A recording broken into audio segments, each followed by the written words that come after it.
Bun, ಬೆಳಿಗ್ಗೆ ಚಳಿ ಆಗ್ತಾ ಇದೆ ಅಂತ ಎದ್ದೇಳದೆ ಮಲ್ಕೊಂಡಿದ್ದೀಯಾ? ನೀನು ಸೋಮರತನದಿಂದ ಎದ್ದೇಳದೆ ಹಾಗೇನೆ ಮಲ್ಕೊಂಡಿದ್ದೀಯಾ? ಇವಾಗ ಈ ಚಳಿಗೆನೆ ಎದುರ್ಕೊಂಡು ಹೊರಗಡೆ ಬಂದು ವಾಕಿಂಗ್ ಮಾಡಕ್ಕೆ ಆಗದಿರೋನು ನಾಳೆ ಮದುವೆ ಆದ್ಮೇಲೆ ನಿನ್ನ ಹೆಂಡತಿ ಮಕ್ಕಳನ್ನ ಹೇಗೋ ನೋಡ್ಕೋತೀಯ ನೀನು? ನನ್ ಮಗನೇ, ಮೈದಾ ಹಿಟ್ಟು, ನಿದ್ರೆಯಿಂದ ಎದ್ದು ಗ್ರೌಂಡಿಗೆ ಬಾರೋ ಈ ಗುಂಡ. ಪಕ್ಷಿಗಳ ಊರಿನಲ್ಲಿ ಚಳಿ ತುಂಬಾ ಹೆಚ್ಚಾಗ್ತಾ ಇತ್ತು. ಯಾರಿಂದಾನು ಮನೆಯಿಂದ ಹೊರಗಡೆ ಬರಕ್ಕಾಗ್ಲೇ ಇಲ್ಲ. ಆದ್ರೆ ನಮ್ಮ ಬ್ಯಾಚ್ ಬುಜ್ಜಿ, ಬನ್ನು, ಚಿನ್ನು 3 ಜನ ಮಾತ್ರ ಆ ದಿನದಿಂದ ಫಿಟ್ನೆಸ್ ಫ್ರೀಕ್ಸ್ ಆಗ್ಬೇಕು ಅಂತ ನಿರ್ಧಾರ ಮಾಡಿದ್ರು. ಮೊಬೈಲ್ ಅಲ್ಲಿ ಸುಮಾರು ಎಕ್ಸರ್ಸೈಸ್ ಮಾಡುವ ಜಿಮ್ ವಿಡಿಯೋಸ್ಗಳನ್ನೆಲ್ಲ ನೋಡಿ ಅವರು ಕೂಡ ಫಿಟ್ ಆಗಿರೋದಕ್ಕೋಸ್ಕರ ವಾಕಿಂಗ್ ಹೋಗ್ಬೇಕು ಅಂತ ಅನ್ಕೊಳ್ತಾ ಇದ್ರು. ಆ ದಿನ ಸಂಜೆ ಸಮಯ ಸ್ಕೂಲ್ ಗ್ರೌಂಡ್ ಅಲ್ಲಿ ಕೂತ್ಕೊಂಡು 3 ಜನನು ತುಂಬಾ ಸೀರಿಯಸ್ ಆಗಿ ಡಿಸ್ಕಸ್ ಮಾಡ್ತಾ ಇದ್ರು. ಹಾಯ್ ಫ್ರೆಂಡ್ಸ್, ಎಲ್ಲರೂ ನಾನು ಹೇಳದ್ನ ಚೆನ್ನಾಗಿ ಕೇಳ್ಕೊಳ್ಳಿ. ನಾವು ಹೀಗೆ ತಿಂದು ಹೀಗೇನೆ ಕೂತಿದ್ರೆ ನಮಗೆ ಹೊಟ್ಟೆ ಬಂದ್ಬಿಡುತ್ತೆ. ಅದ್ರಿಂದ ನಾಳೆ ಬೆಳಿಗ್ಗೆ 5 ಗಂಟೆಗೆ ಎದ್ದು ಇನ್ ಮುಂದೆ ವಾಕಿಂಗ್ ಹೋಗೋಣ. ಆವಾಗ್ಲೇ ನಾವು ಆಕ್ಟಿವ್ ಆಗಿ ಇರೋದು. ಅಯ್ಯೋ ಬುಜ್ಜಿ, ಇದು ಆಲ್ರೆಡಿ ಲೇಟ್ ಗೊತ್ತಾ? ವಾಕಿಂಗ್ ಎಲ್ಲ ಹೋಗ್ಬೇಕು ಅಂದ್ರೆ ಬ್ರಹ್ಮ ಮುಹೂರ್ತದಲ್ಲಿ ಎದ್ದೇಳ್ಬೇಕು. ಅದ್ರಿಂದ ನಾಳೆ ನಾನು 4 ಗಂಟೆಗೆ ಎದ್ದೇಳ್ತೀನಿ. ನಾನೇ ಹೋಗಿ ಆ ಸೂರ್ಯನನ್ನೇ ಎಬ್ಬಿಸ್ತೀನಿ, ನೋಡ್ಕೋ. ನೀವು ಎಲ್ಲ ಹೇಳೋದು ಅಷ್ಟೇ, ನೀವೇನು ಬ್ರಹ್ಮ ಮುಹೂರ್ತದಲ್ಲಿ ಎದ್ದೇಳೋದಿಲ್ಲ. ನೀನಂತೂ 8 ಗಂಟೆಗೆ ಎದ್ದೊಳ್ತೀಯ ಕಣೋ. ನೀನು ಹೋಗಿ ಬ್ರಹ್ಮ ಮುಹೂರ್ತದಲ್ಲಿ ಎದ್ದೊಳ್ತೀಯಾ? ಇಲ್ಲಿ ನೋಡು, ನಾನು ಹೇಳ್ತೀನಿ, ನಾನು ಬೆಳಿಗ್ಗೆ 4 ಗಂಟೆಗೆ ಎದ್ದು ಸ್ನಾನ ಮಾಡಿ ಶೂ ಎಲ್ಲ ಹಾಕೊಂಡ್ಬರ್ತೀನಿ. ನಾನು ಕಾಗೆ ಮಗ ಎದ್ದು ಅಭ್ಯಾಸ ಇದೆ. ಸಾಕು ಸಾಕು, ನೀವಿಬ್ರು ನಿಮ್ಮ ಹೆಮ್ಮೆಯನ್ನು ಹೇಳೋದು ನಿಲ್ಲಿಸ್ತೀರಾ? ನೋಡೋಣ ನಾಳೆ ಬೆಳಿಗ್ಗೆ ಯಾರು 5 ಗಂಟೆಗೆ ಗ್ರೌಂಡ್ ಅಲ್ಲಿ ಇರ್ತೀರಾ ಅಂತ. ನಾನಂತೂ ಪಕ್ಕ 5 ಗಂಟೆಗೆ ಬರ್ತೀನಿ. ನಮ್ಮ ಅಮ್ಮನ ಜೊತೆ ಕೂಡ ಹೇಳ್ತೀನಿ. ಹೌದಾ? ಹಾಗಾದ್ರೆ ನೋಡೋಣ, ಯಾರು ಮೊದ್ಲು ಬಂದು ಗ್ರೌಂಡ್ ಅಲ್ಲಿ ಇರ್ತಾರೋ ಅವರು ಉಳಿದ ಪಕ್ಷಿಗಳಿಗೆ ಸ್ನಾಕ್ಸ್ ನ ಪ್ರತಿದಿನ ತಂದ್ ಕೊಡ್ಬೇಕು. ಎಲ್ರೂ ಡೀಲ್ ಅಂತ ಹೇಳಿ ಅಲ್ಲಿಂದ ಅವ್ರ ಮನೆಗೆ ಹೋದ್ರು. ಬುಜ್ಜಿ ಅವಳ ಮನೆಗೆ ಹೋದಾಗ ತುನಿ ಅಡಿಗೆ ಮಾಡ್ತಾ ಇದ್ಲು. ಅಮ್ಮ, ನಾಳೆ ಬೆಳಿಗ್ಗೆ ನನ್ನ 5 ಗಂಟೆಗೆಲ್ಲ ಎಬ್ಬಿಸ್ಬೇಡಿ. ನಾನು, ಬನ್ನು, ಚಿನ್ನು 3 ಜನ ವಾಕಿಂಗ್ಗೆ ಹೋಗ್ತಾ ಇದೀವಿ. ಹಾಗೆ ಎದ್ದೇಳದಿದ್ರೆ ತಣ್ಣೀರ್ ಹಾಕಿ ಆದ್ರೂ ಎಬ್ಸಮ್ಮ, ಮಿಸ್ ಮಾಡ್ಬೇಡಿ. ತುನಿ ಆಶ್ಚರ್ಯದಿಂದ, ಏನು ವಾಕಿಂಗ? ಅದು ನೀನಾ? ಸೂರ್ಯ ಉದಯಿಸುವ ಕಡೆನ ಬದಲಾಯಿಸಿದಾರ ಏನು? ಈ ಚಳಿಗಾಲದಲ್ಲಿ ಹೊರಗೆ ವಾಕಿಂಗ್ ಹೋಗೋದಾ? ಸರಿ ಆಯ್ತು, ನೋಡೋಣ. ನಾನ್ ಯಾಕೆ ಬೇಡ ಅನ್ನೋದು, ಎಬ್ಬಿಸ್ತೀನಿ. ಮರುದಿನ ಬೆಳಗ್ಗೆ 5 ಗಂಟೆ ಸಮಯ. ಟ್ರಿಂಗ್ ಟ್ರಿಂಗ್ ಅಂತ ಅಲಾರ್ಮ್ ಶಬ್ದ ಮಾಡ್ತಾ ಇತ್ತು. ಬುಜ್ಜಿ ಎದ್ದೇಳಮ್ಮ, ವಾಕಿಂಗ್ ಹೋಗ್ತೀನಿ ಅಂತ ಹೇಳ್ದೆ. ಬುಜ್ಜಿ ತಕ್ಷಣ ಎದ್ದು ಕಣ್ಣನ್ನ ಒರೆಸ್ಕೊಂಡು, ಹಬ್ಬ 5 ಗಂಟೆ ಆಗ್ಬಿಡ್ತಾ? ಇನ್ನು ಹೊರಗಡೆ ತುಂಬಾ ಕತ್ತಲಾಗಿ ಕಾಣಿಸ್ತಾ ಇದೆ. ಸರಿ ಆಯ್ತು, ನಾನು ಹೊರಡ್ತೀನಿ. ಬುಜ್ಜಿ ತುಂಬಾನು ಕಷ್ಟಪಟ್ಟು ಎದ್ದು ವಾಕಿಂಗ್ ಹೋಗಕ್ಕೆ ರೆಡಿ ಆದ್ಲು. ಇದು ಹೀಗಿರುವಾಗ ಈ ಕಡೆ ಬನ್ನುಗಿಳಿಯ ಮನೆಯಲ್ಲಿ 4:15ಗೆ ಅಲಾರಂ ಹೊಡೀತು. ಆ ಅಲಾರ್ಮ್ನ ನೋಡಿ ಬನ್ನುಗಿಳಿ ತುಂಬಾನು ಕೋಪದಿಂದ ಬೈದ. ಏ ಶೋ, ಬಾಯಿ ಮುಚ್ಚೋ, ಇವಾಗ ತಾನೇ ನಾನ್ ಮಲ್ಕೊಂಡಿದ್ದು. ಅಲಾರ್ಮ್ನ ಆಫ್ ಮಾಡಿ, ಒಂದು 5 ನಿಮಿಷ, ಜಸ್ಟ್ 5 ಮಿನಿಟ್ಸ್ ಮಾತ್ರ ಮಲ್ಕೋತೀನಿ. ಅವಾಗ ನನ್ನ ಎನರ್ಜಿ 2 ಪಟ್ಟು ಅಧಿಕ ಆಗುತ್ತೆ. ಹಾಗಂತ ಹೇಳಿ ಪುನಃ ಅವನು ಮಲ್ಕೊಂಡ. ಆ 5 ನಿಮಿಷ ಬೆಳಗ್ಗೆ 5 ಗಂಟೆ ಆಯ್ತು. ಈ ಕಡೆ ಚಿನ್ನುಕಾಗಿಯ ಮನೆಯಲ್ಲಿ ಅವನು ಅಲಾರ್ಮ್ ಕೂಡ ಸೆಟ್ ಮಾಡ್ಕೊಳ್ಳೇ ಇಲ್ಲ. ಚಳಿಗೆ ತುಂಬಾನು ಕಷ್ಟಪಟ್ಟು ನಿದ್ರೆ ಮಾಡ್ತಾನೆ ಇದ್ದ. ಹಾಗೆ 5:15 ಸಮಯ ಆಯ್ತು. ಇನ್ನೊಂದ್ ಕಡೆ ಬುಜ್ಜಿ ಮಾತ್ರ ವಾಕಿಂಗ್ ಹೋಗಕ್ಕೆ ಡ್ರೆಸ್ ಹಾಕೊಂಡು ಶೂ ಹಾಕೊಂಡು ಬಂದು ಚಳಿಯಲ್ಲಿ ನಿಂತ್ಕೊಂಡಿದ್ಲು. ಯಾರು ಬರ್ಲಿಲ್ಲ ಅನ್ನೋದ್ರಿಂದ ಅವಳು ಬನ್ನುಗೆ ಕಾಲ್ ಮಾಡಿದ್ಲು. ಹಲೋ ಹಲೋ ಬನ್ನು, ಎದ್ದಾಯ್ತಾ? ನೀವು ಕಾಲ್ ಮಾಡಿರುವ ವ್ಯಕ್ತಿ ಕಾಲ್ ಅನ್ನು ಕಟ್ ಮಾಡಿ ಆರಾಮವಾಗಿ ನಿದ್ರೆ ಮಾಡ್ತಾ ಇದ್ದಾರೆ. ಪ್ಲೀಸ್ ಡಿಸ್ಟರ್ಬ್ ಮಾಡಬೇಡಿ. ಇರೋ ಕಳ್ಳ ಬಡವ, ನಾನು ಚಿನ್ನುಗೆ ಕಾಲ್ ಮಾಡ್ತೀನಿ. ಚಿನ್ನುಗೆ ಅವಳು ಫೋನ್ ಮಾಡಿದ್ಲು, ಆದ್ರೆ ಅವನು ರಿಸೀವ್ ಮಾಡ್ಲೇ ಇಲ್ಲ. ಛೀ, ಇವ್ರನ್ನ ನಾನು ನಂಬಿ ನನ್ನ ನಿದ್ರೆನ ಹಾಳ್ ಮಾಡ್ಕೊಂಡೆ. ಇವ್ರು ಯಾರು ಬರಲ್ಲ, ನಾನೇ ಹೋಗ್ತೀನಿ. ಆಮೇಲೆ ಸಿಗ್ಲಿ ಇವ್ರು. ಬುಜ್ಜಿ ಮಾತ್ರ ಗ್ರೌಂಡ್ ಅಲ್ಲಿ 4 ರೌಂಡ್ ಹೋದ್ಲು. ಆಮೇಲೆ ಅವಳ ಪಾಡಿಗೆ ಅವಳು ಮನೆಗೆ ಹೋದ್ಲು. ಬೆಳಿಗ್ಗೆ 9 ಗಂಟೆಗೆ ಎಲ್ರು ಸ್ಕೂಲಿಗೆ ಹೋಗ್ತಾ ಇದ್ರು. ಕೋಪದಲ್ಲಿ ಬುಜ್ಜಿಯ ಮುಖ ತುಂಬಾ ಕೆಂಪಾಗಿತ್ತು. ಬನ್ನು ಹಾಗೂ ಚಿನ್ನು ತಲೆ ಬಗ್ಗೆ ನಡ್ಕೊಂಡು ಹೋದ್ರು. ಏನ್ರೋ ದೊಡ್ಡದಾಗಿ ಹೇಳ್ತಾ ಇದ್ರಿ? 4 ಗಂಟೆ 5 ಗಂಟೆ ಅಂತ ಏನಾಯ್ತಪ್ಪ ನಿಮ್ಮ ಮಾತುಗಳು? ನಾನು ಒಬ್ಳೆ ಹುಚ್ಚಿರಿದ್ದೆ, ವಾಕಿಂಗ್ ಮಾಡ್ತಿದ್ದೆ ಗೊತ್ತಾ? ಸಾರಿ ಬುಜ್ಜಿ, ಕೋಪ ಮಾಡ್ಕೋಬೇಡ. ನಿಜವಾಗ್ಲೂ ಏನಾಯ್ತು ಅಂದ್ರೆ, ನೆನ್ನೆ ನಮ್ಮಮ್ಮ ಸಿಟಿಗೆ ಹೋಗಿದ್ರು. ಬರುವಾಗ ನನಗೊಂದು ಬಿರಿಯಾನಿ ತಗೊಂಡ್ಬಂದಿದ್ರು. ನಾನು ಕೂಡ ಬಿರಿಯಾನಿ ತಿಂದು ಆರಾಮವಾಗಿ ಮಲ್ಗಿ ನಿದ್ರೆ ಮಾಡ್ಬಿಟ್ಟೆ. ಅದ್ರಿಂದನೇ ಬೆಳಿಗ್ಗೆ 4 ಗಂಟೆಗೆ ನನ್ನಿಂದ ಎದ್ದು ವಾಕಿಂಗ್ಗೆ ಬರ್ಲಿಕ್ಕಾಗಿಲ್ಲ. ಓಹೋ, ಬಿರಿಯಾನಿ ತಿಂದು ನಿದ್ರೆ ಮಾಡ್ಬಿಟ್ಟ. ಸರಿ ಬನ್ನು, ಏನು ನಿನ್ ಕತೆ? ನೀನ್ ಯಾಕೋ ಬರ್ಲಿಲ್ಲ? ಅಯ್ಯೋ ಬುಜ್ಜಿ, ಇಲ್ಲ, ನನ್ನ ಕತೆ ಇನ್ನೂ ಕೂಡ ಭಯಂಕರವಾಗಿದ್ದು. ನಾನು 4:15 ಗಂಟೆಗೆ ಅಲ್ರಾಮ್ ಇಟ್ಟಿದ್ದೆ.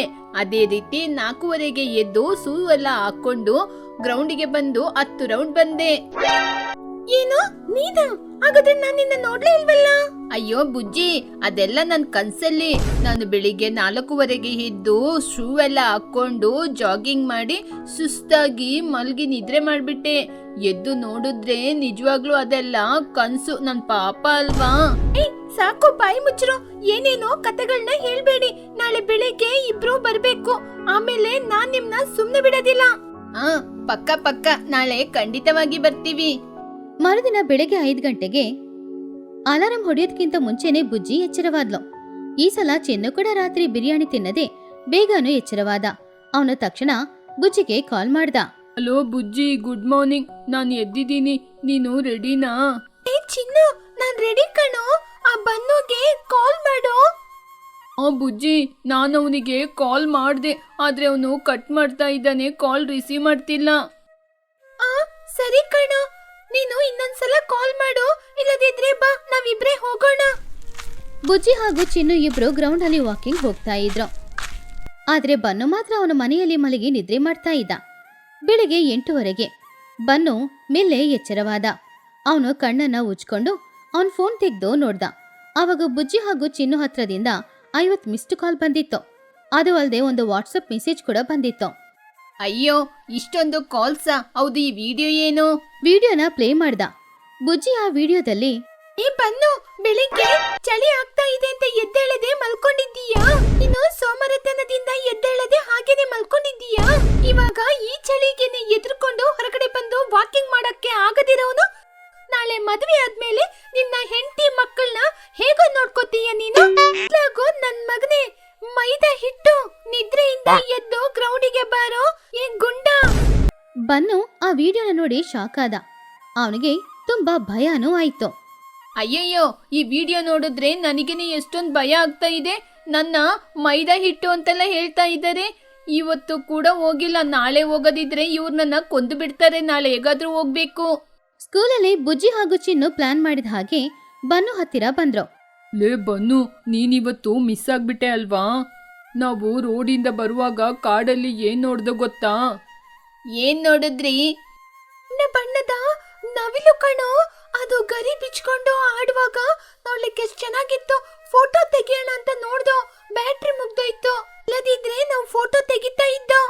ಬನ್ನು ತುಂಬಾ ಆಶ್ಚರ್ಯದಿಂದ, ಅಯ್ಯೋ, ನವಿಲು ಡ್ಯಾನ್ಸಾ? ನನಗೆ ನವಿಲು ಅಂದ್ರೆ ತುಂಬಾ ಇಷ್ಟ. ನಾಳೆ ಖಂಡಿತ ನಾನು ಬರ್ತೀನಿ. ನಿಮಗಿಂತ ಮುಂಚಿತವಾಗಿ ಎದ್ದು ಖಂಡಿತ ಬರ್ತೀನಿ, ನೋಡಿ ಬೇಕಾದ್ರೆ. ಮರುದಿನ ಬೆಳಗ್ಗೆ ಬನ್ನು ನವಿಲನ್ನು ನೋಡುವ ಆಸೆಯಲ್ಲಿ ಬೆಳಿಗ್ಗೆ 4:00 ಎದ್ದ ತಕ್ಷಣ ಅವನು ಬುಜ್ಜಿ ಹಾಗೂ ಚಿನ್ನು ಇಬ್ರಿಗೂ ಕಾಲ್ ಮಾಡ್ದ. ಲೇ ಎದ್ದೋಳ್ರು, ನಾನು ರೆಡಿ ಆಗಿದ್ದೀನಿ, ನವಿಲು ವೇಟಿಂಗ್. ಅದನ್ನು ಕೇಳಿ ಬುಜ್ಜಿ ಗುಬ್ಬಚ್ಚಿ, ಅವನಿಗೆ ನಿಜವಾಗ್ಲೂ ಹುಚ್ಚಿಡ್ದಿದೆ. ಸರಿ, ನಾವು ಬರ್ತೀವಿ. 3 ಜನನು ಉತ್ಸಾಹದಿಂದ ಊರಿನ ಗಡಿಯಲ್ಲಿರುವ ಅಡವಿ ದಾರಿಗೆ ವಾಕಿಂಗ್ ಹೋದ್ರು. ಆವಾಗ ಮಂಚು ಬೀಳ್ತಾ ಇತ್ತು. ಬುಜ್ಜಿ, ನವಿಲು ಎಲ್ಲಿದೆ? ಇಲ್ಲಿ ಎಲ್ಲವೂ ನಿಶಬ್ದವಾಗಿದೆ. ಮೊದ್ಲು ಮುಂದೆ ಬಾರೋ, ಅಲ್ಲೇ ಇರುತ್ತೆ.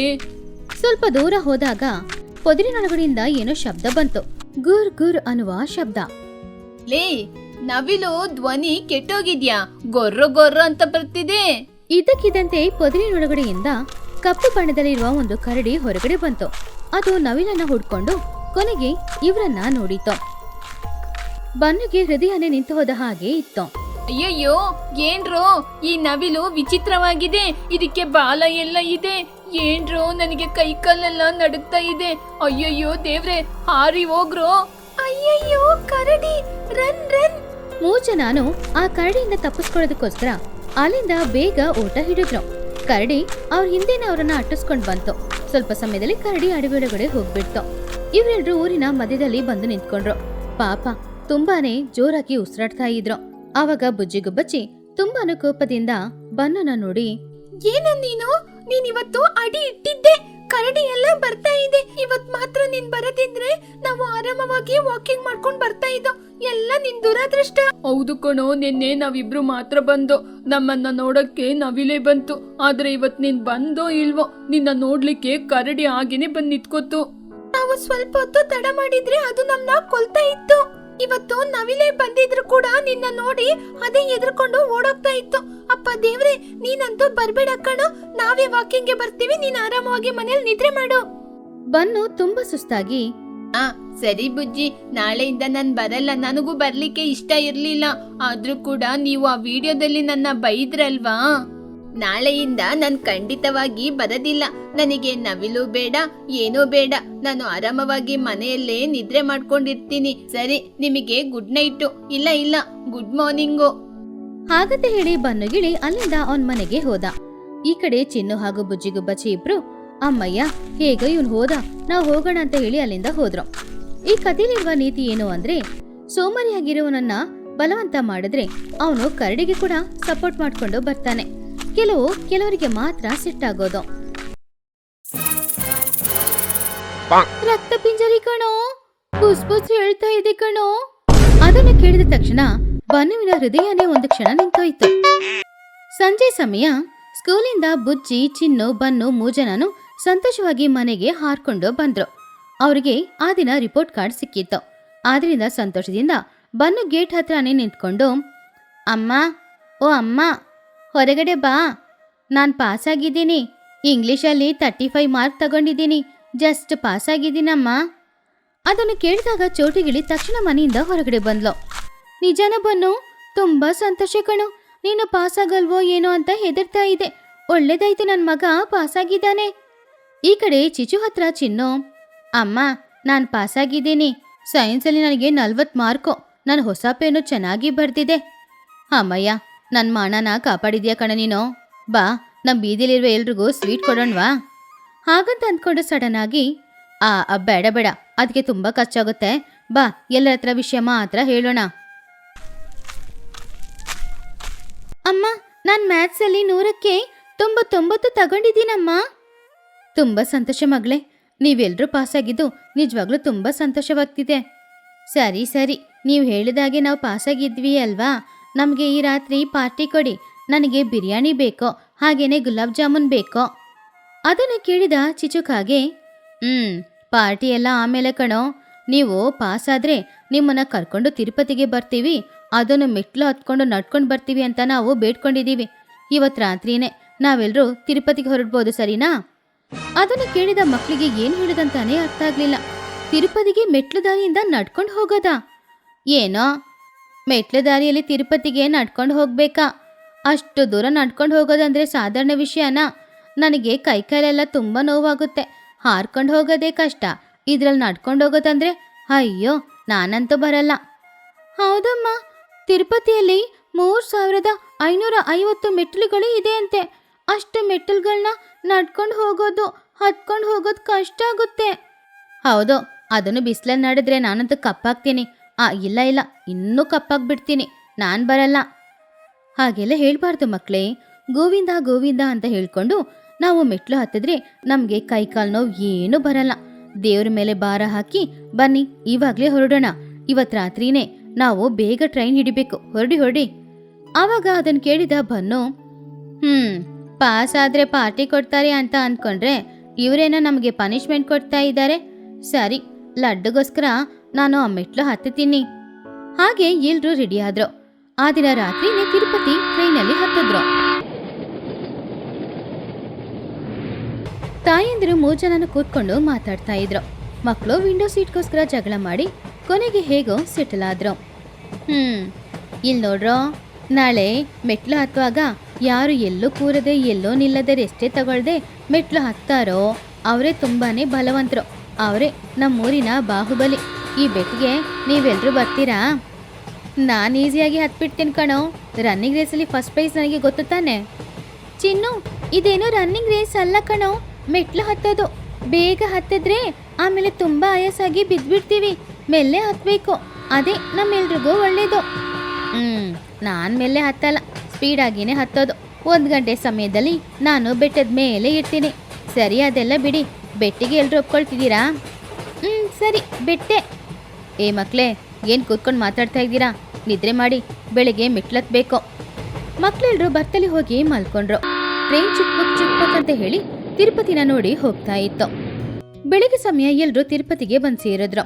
ತಿರುಪತಿ ರೈಲ್ವೆ ಸ್ಟೇಷನ್ ಅಲ್ಲಿ ಇಳಿದು ಅಲ್ಲಿಂದ 2 ಆಟೋನ ಮಾತಾಡ್ಕೊಂಡು ಪಕ್ಷಿಗಳು ಎಲ್ರು ಕೂಡ ಅಲಿಪಿರಿ ಹತ್ತಿರ ಹೋದ್ರು. ಅಲ್ಲಿ ವಾತಾವರಣ ತುಂಬಾನೇ ದೈವಿಕವಾಗಿ ಇತ್ತು. ಬನ್ನಿ, ಮೊದ್ಲು ಒಂದು ಕೊಬ್ಬರಿಕಾಯಿ ಹೊಡೆದು ಗೋವಿಂದ ಗೋವಿಂದ ಅಂತ ಹೇಳಿ ಹತ್ತಿ. ಬನ್ನಿ ಮಕ್ಳೇ, ಮೆಟ್ಲು ಹತ್ತಿ. ಹಾಗಂತ ಹೇಳಿದಾಗ ಗೋವಿಂದ ಗೋವಿಂದ ಅಂತ ಹೇಳಿ ಮಕ್ಳೆಲ್ರು ಸ್ಪೀಡ್ ಆಗಿ ಮೆಟ್ಲಲ್ಲಿ ಓಡಕ್ಕೆ ಶುರು ಮಾಡಿದ್ರು. ಆದ್ರೆ ದೊಡ್ಡವರು ಮೋಜನ ಮೆಲ್ಲೆ ನಡ್ಕೊಂಡು ಹೋಗ್ತಾ ಇದ್ರು. ಬನ್ನು 50 ಮೆಟ್ಲು ಹತ್ತುವಾಗ್ಲೇ ಈ ರೀತಿ ಹೇಳ್ದ, ಆಹಾ ಏನು ಎನರ್ಜಿ ಇದು! ಈ ಎನರ್ಜಿಯಲ್ಲಿ ನಾನು ಮೆಟ್ಲತ್ತಿದ್ರೆ 1 ಗಂಟೆ ಸಮಯದಲ್ಲಿ ಮೇಲೆ ಇರ್ತೀನಿ. ನಂತರ ಹತ್ತಕ್ಕೆ ಯಾರಿಂದಾನೂ ಆಗಲ್ಲ. ಇದು ಮ್ಯಾರಥಾನ್ ಇಲ್ಲ ಕಣ್ರೋ, ಮೆಲ್ಲೆ ಹೋಗಿ ಸ್ಪೀಡ್ ಬೇಡ. ಮ್ಯಾರಥಾನೇ ಬುಜ್ಜಿ, ನನ್ನಿಂದ ಮಾತ್ರ ತಡೆಯಕ್ಕಾಗಲ್ಲ. ನಾನು ಸ್ಪೀಡ್ ಆಗಿನೇ ಹೋಗ್ತೀನಿ. ಹಾಗಂತ ಹೇಳಿ ಮಕ್ಕಳು ಓಡ್ ಹೋಗ್ತಾ ಇದ್ರು. 100, 200, 300, ಕೊನೆಗೆ 500 ಮೆಟ್ಲು ಹತ್ತಿದ್ರು. 500 ಮೆಟ್ಲು ಹತ್ತಿ ಹೋಗುವಾಗ ಮಕ್ಕಳಿಗೆ ಕಾಲೆಲ್ಲ ನೋವಾಗ್ತಾ ಇತ್ತು. ತುಂಬಾ ಆಯಾಸ ಆಗ್ತಾ ಇತ್ತು. ಗಂಟ್ಲೆಲ್ಲ ಒಣಗೋಗ್ತಾ ಇತ್ತು. ಬೇರೆ ದಾರಿ ಇಲ್ಲದೆ ಅಲ್ಲೇ ಹತ್ರದಲ್ಲೇ ಕೂತ್ಕೊಂಡ್ರು. ಚಿನ್ನು, ಬನ್ನು, ಬುಜ್ಜಿ 3 ಜನಕ್ಕೂ ತುಂಬಾನೇ ಸುಸ್ತಾಗ್ತಾ ಇತ್ತು. ಅಯ್ಯೋ, ಇದೇನಿದು, ಕಾಲಿಷ್ಟು ನೋವಾಗ್ತಾ ಇದೆ, ಬಾಯರ್ಕೆ ಬೇರೆ ಆಗ್ತಾ ಇದೆ. ಬುಜ್ಜಿ, ಚಿನ್ನು, ತುಂಬಾ ದಾಹ ಆಗ್ತಿದೆ ಕಣ್ರ, ಕುಡಿಯಕ್ ನೀರು ಕೊಡಿ. ಇಲ್ಲ ಜ್ಯೂಸ್ ಕೊಡಿ. ಅಯ್ಯೋ, ಜ್ಯೂಸಾ? ನಾವಿಲ್ಲಿಂದ ಹೋಗೋದು? ನನಗಂತೂ ತುಂಬಾ ಬಾಯರ್ಕೆ ಆಗ್ತಾ ಇದೆ. ಅಯ್ಯೋ ದೇವ್ರೆ, ನೀರು ಸಿಕ್ಕಿದ್ರೆ ಚೆನ್ನಾಗಿರುತ್ತೆ. ಅದಕ್ಕೆ ಹೇಳಿದ್ದು ಮೆಲ್ಲೆ ನಡ್ಕೊಂಡು ಬರ್ಬೇಕು ಅಂತ. ಸ್ವಲ್ಪ ಕೆಳಗಡೆ ನೋಡಿ, ನಮ್ಮ ಅಮ್ಮಂದ್ರು ಎಷ್ಟು ಫ್ರೆಶ್ ಆಗಿ ಮೆಲ್ಲೆ ನಡ್ಕೊಂಡು ಬರ್ತಾ ಇದ್ದಾರೆ ಅಂತ. ಹಾಗಂತ ಹೇಳ್ತಾ ಇದ್ದಾಗ್ಲೇ ತಾಯಿಯಂದ್ರು ಎಲ್ಲ ಮೇಲೆ ನಡ್ಕೊಂಡು ಅವರ ಮಕ್ಕಳ ಹತ್ರ ಬಂದ್ರು. ಮಕ್ಕಳೆಲ್ಲರೂ ಸುಸ್ತಾಗಿ ಕೂತ್ಕೊಂಡಿರೋದನ್ನ ನೋಡಿ, ಟುನಿ, ಏನ್ರು ಇಲ್ಲಿಗೆ ತುಂಬಾ ಸುಸ್ತಾಯ್ತಾ? ಇನ್ನು ಎಷ್ಟು ದೂರ ಇದೆ? ಗೋವಿಂದ ಗೋವಿಂದ ಅಂತ ಹೇಳಿ ನಡೀರಿ ನೋಡೋಣ. ಬನ್ನೋ, ಬಾಹುಬಲಿ ಅಂದೆ, ಬೆಟ್ಟಂದೆ, ಏನೋ ಇಲ್ಲೇ ಕೂತ್ಕೊಂಡಿದ್ಯಾ? ಆವಾಗ ಬನ್ನು ನಗುತ್ತಾ, ಅಂದ್ರೆ ಬಾಹುಬಲಿನೇ. ಬಾಹುಬಲಿಗೆ ಬಾಯರ್ಕೆ ಆಗಲ್ವಾ? ನನಗೆ ಸ್ವಲ್ಪ ಜ್ಯೂಸ್ ಕುಡಿಬೇಕಂತ ಅನಿಸ್ತಾ ಇದೆ. ಜ್ಯೂಸ್ ಎಲ್ಲ ಆಮೇಲೆ, ಬನ್ರು ಗೋವಿಂದ ಗೋವಿಂದ ಅಂತ ಹೇಳಿ ನಡೀರಿ. ಹಾಗಂತ ಹೇಳಿ ಪುನಃ ನಡೆಯಕ್ಕೆ ಶುರು ಮಾಡಿದ್ರು. ಈ ಸಲ ಮಕ್ಕಳು ಹಿಂದೆ ಮೇಲೆ ನಡ್ಕೊಂಡು ಹೋಗ್ತಾ ಇದ್ರು. ತಾಯಿಯಂದಿರು ಮುಂದೆ ಮೇಲೆ ನಡ್ಕೊಂಡು ಹೋಗ್ತಾ ಇದ್ರು. ಆವಾಗ ತಂಪಾದ ಗಾಳಿ ಬೀಸ್ತಾ ಇತ್ತು. ಎಲ್ರಿಗೂ ಅದು ತುಂಬಾ ಚೆನ್ನಾಗಿತ್ತು. ಹಾಗೆ ಸ್ವಲ್ಪ ದೂರ ಹೋಗ್ತಾ ಇದ್ದಾಗ ಮೆಟ್ಲ ಹತ್ರದಲ್ಲಿ ಇರುವ ಅಡವಿಯಲ್ಲಿ 2 ಜಿಂಕೆ ಮರಿಗಳು ನೋಡಕ್ಕೆ ತುಂಬಾ ಮುದ್ದಾಗಿ ಕಾಣಿಸ್ತಿತ್ತು. ಅಲ್ಲಿ ನೋಡ್ರೋ, ಆ ಜಿಂಕೆ ಮರಿಗಳು 2 ಎಷ್ಟು ಮುದ್ದಾಗಿದೆ ಅಲ್ವಾ? ತುಂಬಾ ಚೆನ್ನಾಗಿದೆ ನೋಡಕ್ಕೆ. ಹೌದ್ ಕಣೋ, ತುಂಬಾ ಕ್ಯೂಟ್ ಆಗಿದೆ ಅಲ್ವಾ 2 ಮರಿಗಳು? ಬನ್ರೋ, ಅದ್ರ ಹತ್ರ ಹೋಗಿ ನಾವು ಒಂದು ಸೆಲ್ಫಿ ತಗೊಳ್ಳೋಣ. ಪಾಪ ಜಿಂಕೆ ಮರಿಗಳು ನಮ್ಮ ಹತ್ರ ಫೋಟೋ ತಗೊಳಕ್ಕೆ ಅಲ್ಲೇ ನಿಂತ್ಕೊಂಡಿದೆ. ಬೇಡ ಕಣ್ರು, ಅಮ್ಮಂದ್ರು ಮುಂದೆ ಹೋಗ್ತಾ ಇದ್ದಾರೆ, ಅಲ್ಲಿ ಹೋಗೋದ್ ಬೇಡ. ಪರವಾಗಿಲ್ಲ ಬುಜ್ಜಿ, ಅದು ಮುದ್ದಾಗಿದೆ, ಫೋಟೋ ತಗೊಂಡ್ ಬಂದ್ಬಿಡೋಣ. ಅಮ್ಮಂದ್ರು ಮುಂದೆ ಹೋಗ್ತಾ ಇರ್ಲಿ. ಹಾಗೆ ಅವ್ರ ಚಿಕ್ಕ ಮಕ್ಕಳು ಅನ್ನೋದ್ರಿಂದ ಉತ್ಸಾಹ ತಡ್ಕೊಳಕ್ಕಾಗದೆ ಆ ಜಿಂಕೆ ಮರಿಗಳ ಜೊತೆ ಸೆಲ್ಫಿ ತಗೊಳ್ಬೇಕು ಅಂತ ಆ ಜಿಂಕೆ ಮರಿಗಳ ಹತ್ತಿರ ಬಂದ್ರು. ಜಿಂಕೆ ಮರಿಗಳೇ, ನೋಡಕ್ಕೆ ತುಂಬಾ ಮುದ್ದಾಗಿದ್ದೀರಾ, ಹೆದರ್ಬೇಡಿ. ನಾನು ನನ್ನ ಹತ್ರ ಇರೋ ಬಿಸ್ಕೆಟ್ನ ನಿಮ್ಗೆ ತಿನ್ನಕ್ ಕೊಡ್ತೀನಿ. ಹಾಗಂತ ಬನ್ನು ಹೇಳ್ತಾ ಇದ್ದಾಗ್ಲೇ ಆ ಜಿಂಕೆ ಮರಿಗಳು 2 ಹೆದರಿ ಒಳಗಡೆ ಹೋಯ್ತು. ಆವಾಗ ಮಕ್ಕಳು ಕೂಡ ಅದ್ರ ಹಿಂದೆನೆ ಹೋಗ್ತಾ ಇದ್ರು. ಹಾಗೆ ಹೋಗ್ತಾ ಹೋಗ್ತಾ ಅಡವಿ ಒಳಗಡೆ ತುಂಬಾ ದೂರನೇ ಮಕ್ಕಳೆಲ್ಲರೂ ಹೋಗ್ತಾ ಇದ್ರು. ಸುತ್ತಮುತ್ತ ನೋಡಿದ್ರೆ ದೊಡ್ಡ ದೊಡ್ಡ ಮರಗಳು. ಆವಾಗ ಮರಗಳನ್ನ ನೋಡಿ ಬನ್ನು ತುಂಬಾನೇ ಹೆದರ್ತ. ಆ ಜಿಂಕೆ ಮರಿಗಳು ಎಲ್ಲ ಒಳಗಡೆ ಹೋಗ್ಬಿಡ್ತು. ನಾವು ಅಡವಿ ಒಳಗಡೆ ಬಂದಿದ್ದೀವಿ. ನನಗ್ ತುಂಬಾ ಭಯ ಆಗ್ತಾ ಇದೆ. ಹಿಂದೆ ತಿರುಗಿ ಹೋಗಕ್ಕೆ ನಮ್ಗೆ ದಾರಿ ಗೊತ್ತಾ?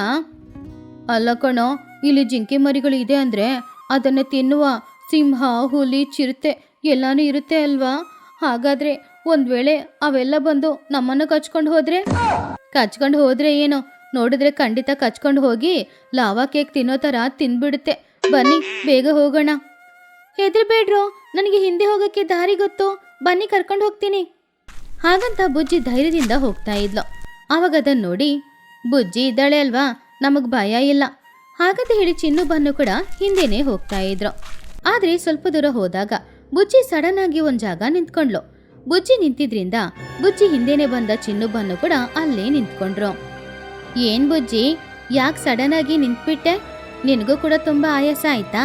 ಬಾ, ನನ್ನ ಹತ್ರ ಗ್ಲೂಕೋಸ್ ಪೌಡರ್ ಇದೆ, ಅದನ್ನು ಕೊಡ್ತೀನಿ, ಬೇಗ ಹೋಗೋಣ, ಒಂದ್ ವೇಳೆ ಹುಲಿ ಬಂದ್ರೆ. ಆವಾಗ ಬುಜ್ಜಿ ಒಂದ್ ಮಾತು ಕೂಡ ಮಾತಾಡ್ಲಿಲ್ಲ. ಅವಳ ಕೈ ಒಂದ್ ಕಡೆ ತೋರಿಸಿ ಭಯದಿಂದ ನಡುಗುತ್ತಾ, ಬಾಯಿ ಮುಚ್ಚೋ, ಕಿರ್ಚ್ಬೇಡ, ಮೊದ್ಲಲ್ಲಿ ನೋಡು, ಅಲ್ಲಿ ಏನಿದೆ ಅಂತ ಸ್ವಲ್ಪ ನೋಡು. ಹಾಗಂತ ಬುಜ್ಜಿ ಹೇಳಿದಾಗ ಚಿನ್ನು ಬನ್ನು ನೋಡಿದ್ರು. ಅಲ್ಲಿ ಒಂದು ದೊಡ್ಡ ಹಾವು ಸುತ್ಕೊಂಡು ತಲೆನ ಎತ್ತಿ ನಾಲಿಗೆನ ಹೊರಗಡೆ ತೋರಿಸ್ತಾ ಇತ್ತು. ಅದರ ಚರ್ಮದಲ್ಲಿ ವ್ಯತ್ಯಾಸವಾದ ಬಣ್ಣನೂ ಇತ್ತು. ಆವಾಗ ಅದನ್ನ ನೋಡಿದ ಬುಜ್ಜಿ ಜೋರಾಗಿ, ರಕ್ತ ಪಿಂಜರಿ ಕಣೋ, ಬುಸ್ ಬುಸ್ ಹೇಳ್ತಾ ಇದೆ ಕಣೋ. ಅದನ್ನು ಕೇಳಿದ ತಕ್ಷಣ ಬನ್ನುವಿನ ಹೃದಯನೇ ಒಂದು ಕ್ಷಣ ನಿಂತಾಯಿತು. ಏನೋ ರಕ್ತ ಪಿಂಜರಿನ ಅಂದ್ರೆ ಅದ ರಕ್ತನ ಹಿಂಡುತ್ತಾ? ಅಯ್ಯೋ ದೇವ್ರೆ, ಅದ್ರ ಕಣ್ಣು ನೋಡು, ನನ್ನನ್ನೇ ನೋಡ್ತಾ ಇದೆ, ಅದ್ರ ಕಣ್ಣು ಎಷ್ಟು ದೊಡ್ಡದಾಗಿದೆ ಅಲ್ವಾ? ಆವಾಗ ಹಾವು ಜೋರಾಗಿ ಬುಸ್ ಬುಸ್ ಅಂತ ಹೇಳ್ತಾ ಇತ್ತು. ಅದ ನೋಡಿ ಚಿನ್ನು ಹೆದ್ರಿ, ಬುಜ್ಜಿ, ಆ ಹಾವು ನಮ್ಮನ್ನ ನೋಡಿ ಕೋಪದಲ್ಲಿ ಇದೆ, ಅದು ನಮ್ಮನ್ನ ಕಚ್ಚಕ್ ಬರುತ್ತೋ ಏನೋ, ಬನ್ರೋ ಬೇಗ ಇಲ್ಲಿಂದ ಓಡ್ ಹೋಗೋಣ, ಬನ್ರೋ. ಓಡ್ಬೇಕಾ? ನನಗೆ ಕಾಲು ನೋವಾಗ್ತಿದೆ ಕಣೋ, ಅದು ಒಂದ್ ವೇಳೆ ಜಂಪ್ ಮಾಡಿ ನಮ್ಮ ಮೇಲೆ ಬಂದು ಬಿದ್ಬಿಟ್ರೆ? ಹೆದರ್ಬೇಡ್ರೋ, ಮೆಲ್ಲೆ ಹಿಂದೆ ಹೆಜ್ಜೆ ಇಟ್ಟು ಹೋಗೋಣ ಬನ್ನಿ, ಅದನ್ನ ನಾವು ಡಿಸ್ಟರ್ಬ್ ಮಾಡಬಾರ್ದು. ಹಾಗೆ ಮೂಜನಾನು ಮೆಲ್ಲೆ ಮೆಲ್ಲೆ ಹಿಂದೆ ಹೆಜ್ಜೆ ಇಟ್ಟು ಹೋಗ್ತಾ ಇದ್ರು. ಆ ಹಾವು ಇನ್ನೂ ಬುಸ್ ಬುಸ್ ಅಂತ ಹೇಳ್ತಿತ್ತು. ಸ್ವಲ್ಪ ದೂರ ಹೋದಾಗ, ಇವಾಗ ಓಕೆನಾ? ಇವಾಗ ಇಲ್ಲಿಂದ ಓಡ್ಬೋದಾ? ಓಡ್ರೋ. ಅಷ್ಟೇ, ಮೂಜನ ಹಿಂದೆ ತಿರುಗಿ ನೋಡದೆ ಕಾಲ್ ನೋವೆಲ್ಲ ಮರ್ತು ಅಲ್ಲಿಂದ ಓಡ್ ಹೋಗ್ತಾ ಇದ್ರು. ಮಧ್ಯದಲ್ಲಿ ಕಲ್ಲು ಮುಳ್ಳು ಏನೇ ಇದ್ರು ಅದನ್ನೇನು ಲೆಕ್ಕ ಮಾಡ್ಲೇ ಇಲ್ಲ. ಅವರು ಓಡ್ಕೊಂಡು ಕೊನೆಗೆ ಮೆಟ್ಟಿಲ ಹತ್ತಿರ ಬಂದು ಬಿದ್ರು. ಆವಾಗ ಅಲ್ಲಿ ಅವರ ತಾಯಿಯಂದ್ರು ಮಕ್ಕಳು ಏನಾದ್ರೋ ಏನೋ ಅಂತ ನೋಡ್ತಾ ಇದ್ರು. ಆವಾಗ ಟುನಿ, ಬುಜ್ಜಿ ಎಲ್ಲಿ ಹೋದ್ರಿ ಇಷ್ಟೊತ್ತು? ನಾವು ಎಷ್ಟು ಹೆದರಿದ್ವಿ ಗೊತ್ತಾ? ಬನ್ನು ಏನೋ ಆಯ್ತು? ಯಾಕೋ ಹೆದರ್ತಾ ಇದೀಯಾ? ಪ್ರಾಣಿ ಏನಾದ್ರೂ ಬಂತಾ? ಬನ್ನು ಆಯಾಸದಿಂದ, ಅಮ್ಮ ಪ್ರಾಣಿ ಅಲ್ಲಮ್ಮ, ಅದು ಯಮಧರ್ಮರಾಜನ ವಾಹನ, ಹಾವು, ರಕ್ತ ಪಿಂಜರಿ. ಬುಜ್ಜಿ ಹೇಳಿದ್ಲು, ಅದರಿಂದ ತಪ್ಪಿಸ್ಕೊಂಡು ಇಲ್ಲಿಗೆ ಬರೋಷ್ಟರಲ್ಲಿ ಪ್ರಾಣನೇ ಹೋದಂಗಾಯ್ತು. ಅಮ್ಮ ಶುಗರ್ ಲೆವೆಲ್ ಕಡಿಮೆಯಾಗಿದೆ ಅಮ್ಮ, ನನಗೆ ಇವಾಗಲೇ ಲಡ್ಡು ಬೇಕು. ಅಯ್ಯೋ ಹಾವಾ, ಅದಕ್ಕೆ ಅಲ್ವೇ ಹೇಳಿದ್ದು ನಮ್ಮ ಹಿಂದೆನೇ ಬನ್ನಿ ಅಂತ. ಬುದ್ಧಿದ್ಯಾ ನಿಮಗೆ? ಯಾಕೆ ಅಡವೆಳಿಗೆ ಹೋಗಿದ್ದೋ? ಸಾರಿ ಅಮ್ಮ, ಜಿಂಕೆ ಮರಿನ ನೋಡಿ ಹೋದ್ವಿ, ಆದ್ರೆ ಹಾವು ನೋಡಿದ್ವಿ, ಇನ್ ಮುಂದೆ ಜಿಂಕೆ ಹಿಂದೆ ಹೋಗಲ್ಲ ಅಮ್ಮ. ಹೌದು ಆಂಟಿ, ತಪ್ಪು ಮಾಡಿದ್ದೀವಿ, ಇನ್ ಮುಂದೆ ಈ ರೀತಿ ತಪ್ಪು ಮಾಡಲ್ಲ. ಸರಿ ಪರವಾಗಿಲ್ಲ, ಯಾರಿಗೂ ಏನಾಗಿಲ್ಲಲ್ಲ, ಬನ್ನಿ ಗೋವಿಂದ ಗೋವಿಂದ ಅಂತ ಹೇಳಿ ಬೆಟ್ಟ ಹತ್ತಿ, ಆ ಗೋವಿಂದ ನಮ್ಮನ್ನೆಲ್ಲ ನೋಡ್ಕೊಳ್ತಾನೆ. ಎಲ್ರೂ ಸೇರಿ ಉಳಿದ ಮೆಟ್ಟಿಲುಗಳನ್ನ ಹತ್ತಿ ಕೊನೆಗೆ ದೇವಸ್ಥಾನದ ಹತ್ತಿರ ಹೋದ್ರು. ಅಮ್ಮಯ್ಯ ಬಂದಾಯ್ತು. ವೆಂಕಟೇಶ್ವರ ಸ್ವಾಮಿ, ನಿನ್ನನ್ನು ನೋಡೋದಕ್ಕೋಸ್ಕರ ನನ್ನ ಕೊಬ್ಬೆಲ್ಲಾನು ಕರಗಿಸ್ಕೊಂಡು ಬಂದಿದ್ದೀನಿ, ನನ್ನ ಪ್ರಾರ್ಥನೆನ ಕೇಳ್ಕೊ. ಎಲ್ರೂ ಸ್ವಾಮಿಯ ದರ್ಶನನ ನೋಡಿದ್ರು. ವೆಂಕಟರಮಣ ಗೋವಿಂದ ಗೋವಿಂದ ಅಂತ ಭಕ್ತಿಯಿಂದ ಕಿಚ್ಚಿದ್ರು. ದರ್ಶನ ಮುಗಿದ್ಮೇಲೆ ಲಡ್ಡು ಕೌಂಟರ್ ಹತ್ರ ಹೋಗಿ ಲಡ್ಡು ತಗೊಂಡ್ ಬಂದ್ರು. ತಗೋಬನ್ನು, ನಿನಗೋಸ್ಕರ ಲಡ್ಡು ತಗೊಂಡ್ ಬಂದಿದ್ದೀನಿ. ಬನ್ನು ಆ ಲಡ್ಡುನ ತಗೊಂಡು ಕಣ್ಣಲ್ಲಿ ಕಣ್ಣೀರು ತುಂಬಿಸ್ಕೊಂಡು, ಲಡ್ಡು, ಮೈ ಡಿಯರ್ ಲಡ್ಡು, ನಿನಗೋಸ್ಕರನೇ ನನ್ನ ಪ್ರಾಣನ ಒತ್ತೆ ಇಟ್ಟು ಇಷ್ಟು ದೂರ ನಾನು ಬಂದಿದ್ದು. ಹಾಗಂತ ಹೇಳಿ ಲಡ್ಡುನ ತಿಂದು, ಆಹಾ ಸ್ವರ್ಗ ಅಂದ್ರೆ ಇದೆ, ಈ ರುಚಿಯ ಮುಂದ್ಗಡೆ ನನ್ನ ಪಟ್ಟ ಕಷ್ಟ ಎಲ್ಲ ಮರ್ತೋಯ್ತು. ಹೌದ್ಕಣೋ, ಸ್ವಾಮಿ ಲಡ್ಡಲ್ಲಿ ನಿಜವಾಗ್ಲೂ ಮ್ಯಾಜಿಕ್ ಇರುತ್ತೆ. ನಾನು ಒಂದು ಲಡ್ಡು ತಿಂತೀನಿ, ಇವತ್ತೊಂದಿನ ಡೈಟಿಂಗ್ ಕ್ಯಾನ್ಸಲ್.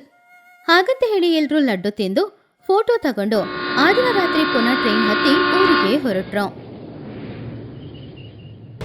ಮಕ್ಕಳು ಟ್ರೈನಲ್ಲಿ ಮಲ್ಕೊಂಡಿದ್ದಾಗ ಬನ್ನುಗಿಳಿ ನಿದ್ರೆಯಲ್ಲೇ, ಬೇಡ ರಕ್ತ ಪಿಂಜರಿ ಬೇಡ, ನನ್ನ ಲಡ್ಡುನ ಕೊಟ್ಬಿಡು ಬುಜ್ಜಿ, ಅದ್ ನೋಡು ರಕ್ತ ಪಿಂಜರಿ. ಅದನ್ನು ಕೇಳಿ ಎಲ್ರೂ ನಗಾಡ್ತಾ ಇದ್ರು. ಮಕ್ಕಳು ದಾರಿ ತಪ್ಪಿ ಹೋಗಿದ್ರು ಕೂಡ ಬುಜ್ಜಿಯ ಬುದ್ಧಿವಂತಿಕೆಯಿಂದ ಅವರೆಲ್ಲರೂ ಹೇಗೋ ಗೋವಿಂದನ ದರ್ಶನನ ಮಾಡ್ಕೊಂಡ್ರು. ಹಾಗೆ ತಿರುಪತಿ ಟ್ರಿಪ್ ಅವರಿಗೆ ಭಕ್ತಿ ಮಾತ್ರ ಅಲ್ಲ, ಮಕ್ಕಳು ಯಾವಾಗ್ಲೂ ಒಬ್ರೇ ಎಲ್ಲಿಗೂ ಹೋಗ್ಬಾರ್ದು ಅನ್ನೋ ಪಾಠನ ಕಲ್ಸ್ಕೊಟ್ಟಿತ್ತು.